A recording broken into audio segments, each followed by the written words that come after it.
So guys, update sa akong sitaw. Ayan na siya guys, oh. Haba na. Yan, meron ng bulaklak. Yan. Oh, yan na siya. Maliliit pa pero na siya bulaklak. Oh, kana.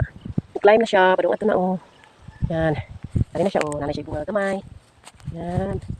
Siya guys. Napin may mga okra kung kinta na mari guys, so nabuhi na. Yan. Yan, tig-isa. Yan ang atong sitaw. Yan, bulaklak na siya. Nana siya bunga, bisa gamay pa. Oh, di ba? Saya-saya lang pag mayroong bulaklak ang mga tanim. Ngay, okra, oh. Buhay na yung okra ko.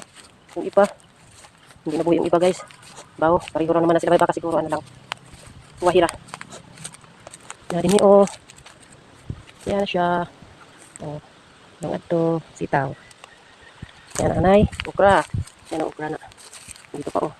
Nag-iisa yung nabuhi. Sige lang, okay lang yan. At least mayroon. Hindi sila namatay lahat. Mayroong nabuhay. Ayan. Oh. Ayan, pusukan ako din siya guys. Oh. Ayan siya guys, pausok. Ayan. Para pampawala sa mga insekto. Ayan siya guys. Magpausok. Ano hantag?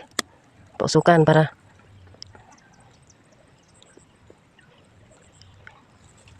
medyo na ano yung basa yung damo ko karon.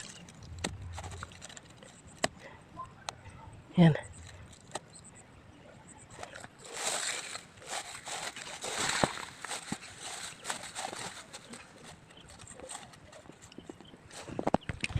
So guys, usok na.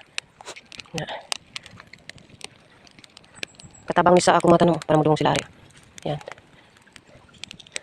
Para mausukan ang akong mga sitaw.